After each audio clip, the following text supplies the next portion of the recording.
Sex Talk. Hi, I'm Mo. I'm Dr. Amie. And we're having the sex talk. Sorry. Let's try to get ready. One, two, three. The sex talk. So today we wanted to talk about dating emotionally unavailable people. Yeah, it's something we all do. I think a lot of people minimize things that they see or they hear when they're dating somebody or they're in a relationship. And there's a lot of reasons for that, why we enter situations like that, why we maybe aren't fully present with those things we're seeing and hearing, why we continue those relationships, and sometimes why it's really difficult to close the door on them. Yeah, I think in this day and age with dating apps like Tinder and all our fun OkCupid and stuff like that, that we fantasize about these ideas of the type of person we want to date, and so when someone shows us interest, we immediately put that person into the fantasy. We like plug them into our little fantasy, and we start to ignore what they're saying. We start to like not hear when they're like, yeah, I just got out of a relationship, I don't know if I'm ready for one. So when there's a lot of reasons for that. One of them, or one of the things that we tend to do in the first stage of a relationship, is we have a selective attention. So, and that's kind of necessary for all relationships because it makes us excited and it makes us want to attach and connect to that person. So the function in that, because everything is a function, even if it feels like it doesn't, the function in that kind of lying to ourselves and seeing all these like exciting things about this person and projecting our fantasy onto them is because it will make us connect. And then once we're connected, we're in this couplehood or whatever it is that we choose to be in. Right. Now, when we do that, we tend to see the things that we have in common as they stand out, almost like as if you're taking a highlighter for all those things that you have in common or you like about the person. Oh, well, see, they're the same astrological sign. We have the same favorite movie. I can't even tell you how often this happens to me in my office. It's like we're soulmates. We have this in common. Can we you have this in believe we common. were in the same place like 10 years ago at this one thing? It was meant to be. And we all do this. It was meant to be. It's my soulmate.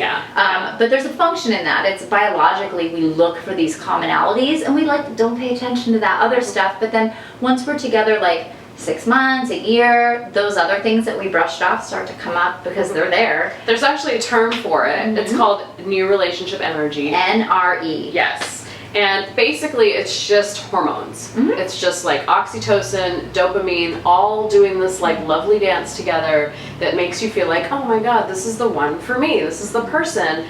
And what happens is inadvertently we end up ignoring the red flags, right? Yeah. So it's important to, even when you're in that initial stage where everything feels so exciting, pay attention. I even find it helpful, whether it's reflecting with friends or with your therapist, just like kind of say out loud the things that that person might be saying or doing. Well, you know, I was on this date and the person said, you know, I don't think I can be a full-time boyfriend. Then, like, I mean, well, people even are if you don't want a full relationship, people are telling you who they are. Yeah, and people will say these things. So when you say, I don't know where this came from, you've probably been being told, whether it's in direct behavior or implied behavior, direct communication or implied communication, the signs are usually there. I wouldn't even say signs because then it makes it sound mysterious. The evidence is usually there, and it's not a surprise. It's usually like right in front of you, and we're just not looking at it because I think our bodies are telling us something different. And our mind sort of like shuts off because it feels really good. Look, you've been single for a while maybe, or you just got broken up and you don't, the feeling of being alone feels lonely. And so it's exciting when we meet someone and we don't want to look at the red flags. We don't want to believe that they're there because this feels so good and we just want to go with it. It's natural and normal and healthy to want to do that because as human beings, we're naturally sexual creatures. We naturally drive for relationship and connection, whatever dynamic of relationship that is. That's our drive as humans. So it's human to want connection. We want a bond. And even validation, attention. This is what we do. So don't shame yourself for wanting that, but just be very aware of things somebody's saying and doing. So some of those things could be just saying they're not interested in commitment. Even if you're in like a poly or open relationship dynamic, when somebody's just saying, I don't know how I feel about that, that's something to pay attention to. Right. The other thing is, I just got out of a relationship. Like, they might have all of the good intentions of like, I just got out of this relationship and I want to be with you, but a lot of times those best intentions sort of like fall to the wayside once they realize like, oh, they jumped from one relationship to the next. So that's another thing to be aware of. Again, not your fault. It's just something to be aware of. Not something, you don't even have to run away from it, because actually Damon and I did an episode on how rebounds can actually be good. Yeah. So sometimes they can be good. It's just something to just, you know. But it's okay to communicate that and try to have insight. If somebody says, you know what, I just got out of a relationship and I'm aware that I'm not in the place or the space to be fully available in certain ways, but I would love to have a casual time or a non-committal time or a casual sexual time. If somebody's able to communicate that, that's a different thing. If that's what authentically they... And that's amazing, because that kind of goes against emotionally unavailable, right? That's right. Actually, you're right. That would be... But it's available for what they are aware of. Right. And if they're constantly reminding you like, hey, Amy, I think I said, I just want to remind you, this is going a little too fast for me, I'm not ready.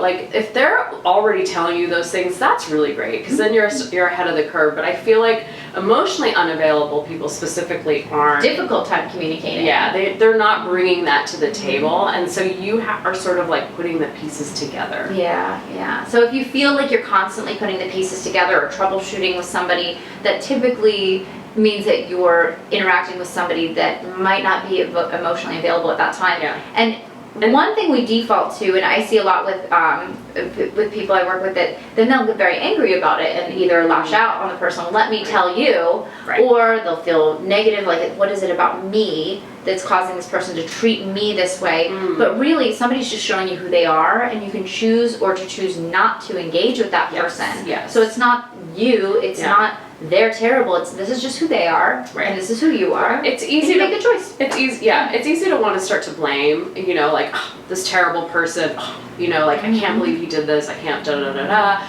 da. Like that they're doing something really bad. But part of dating and being in relationships is accepting people for who they are, and if this is choosing. And if this is a person you can't really accept who they are, you can make a choice and say, you know what, this isn't for me. I'm going to bow out of this Dating and just interacting with people in general is all gathering evidence not evidence, makes it sound like a detective.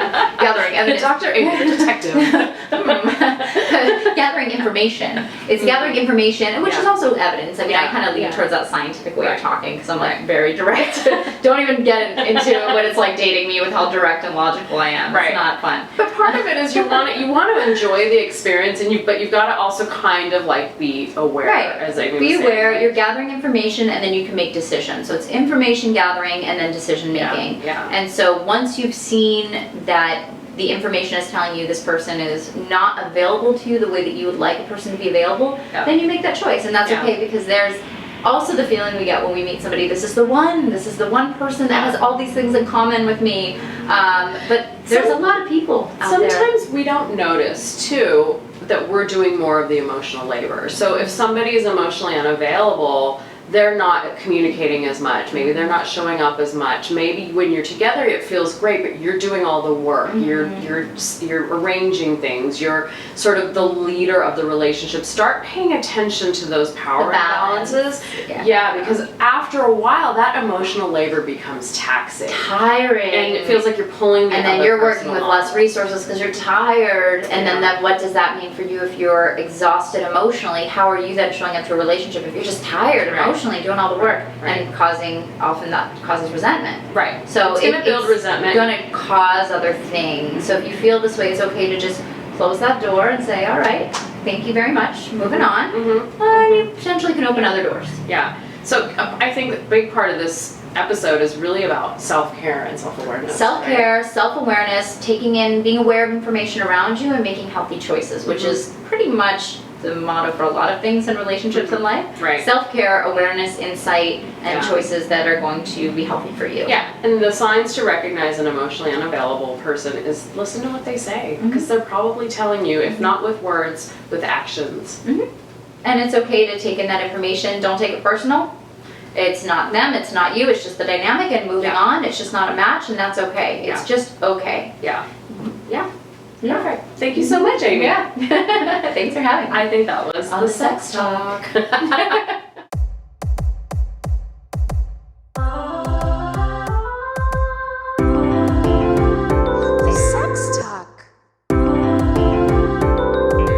The sex talk.